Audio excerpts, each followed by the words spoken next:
आज का हमारा विषय है शंका। जी हां, शंका अर्थात दूसरों के आशय पर संदेह करना। ऐसा सोचना कि कोई हमें हानि पहुंचाना चाहता है, कोई हमसे अनुचित लाभ प्राप्त करने के लिए हमारे निकट आया है, ऐसा मानना। और संसार का अनुभव भी यही कहता है। प्रत्येक मनुष्य दूसरों से लाभ प्राप्त करने का प्रयास करता है, किंतु लाभ देना नहीं चाहता। हमारे मन की शंका हमें संसार के कड़वे अनुभवों से बचाती है। शंका वास्तव में हमारे हृदय के अंदर बना दुर्ग है, जिसमें रहकर हम सुरक्षित रहते हैं। किंतु इसी शंका के कारण हम किसी के निकट भी नहीं जा सकते, किसी से प्रेम या मित्रता नहीं कर पाते। हम धीरे धीरे अत्यंत एकाकी और अकेले रह जाते हैं। शंका का ये दुर्ग हमारा कारागार बन जाता है। क्या ऐसा नहीं होता?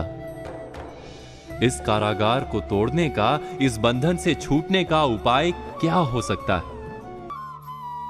यदि शंका का स्वरूप बहुत बड़ा हो जाए तो मन का रोग भी बन सकता है।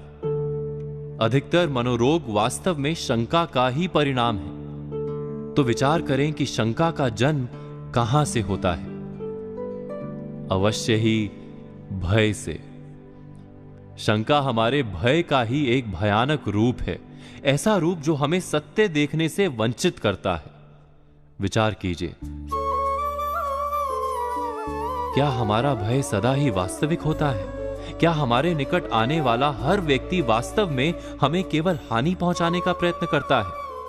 इसका जवाब यदि सरलता से ना मिले तो स्वयं का मन टटोलिए। क्या हम सदा दूसरों को हानि पहुंचाने का प्रयत्न करते हैं? नहीं ना? तो दूसरे भी तो सच्ची मित्रता और सच्चा प्रेम दे ही सकते हैं। ये जानते हुए भी हम क्यों शंका के कारागार में फंसते चले जाते हैं? शंका का एक दूसरा पहलू भी है, उस पर भी विचार कर लेते हैं। शंका के कारण हम शायद हानि से तो बच जाते हैं, किंतु कई बार लाभ से भी वंचित रह जाते हैं। बुरी नीयत वाले व्यक्ति के पास से भी हम लाभ प्राप्त कर ही सकते हैं, जैसे जहर से भरे वृक्ष के फूल में से भी मधुमक्खी अपने लिए शहद चुरा सकती है। शंका से बचा कैसे जा सकता है? वो भी बिना स्वयं को किसी प्रकार की हानि पहुंचाए। ये सरल हो सकता है यदि हम ठीक से समझ लें कि हमारे भीतर की शंका का कारण बाहर नहीं, भीतर ही है। वास्तव में भय ही शंका का कारण है, किंतु हम जानते हैं कि भय का तो कोई कारण ही नहीं। भय से कभी कोई लाभ प्राप्त हो ही नहीं सकता। संसार का क्रम है कि आज का नुकसान कल का फायदा बन सकता है। आज की हानि कल जीवन का पाठ बनकर दिखाई देती है। अर्थात शंका की तो आवश्यकता ही नहीं जीवन में।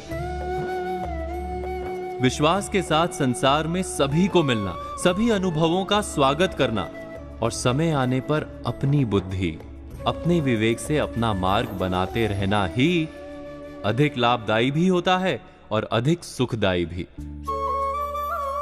तो आज की गई बातों पर हमेशा की तरह विचार कीजिए और कल की प्रतीक्षा कीजिए।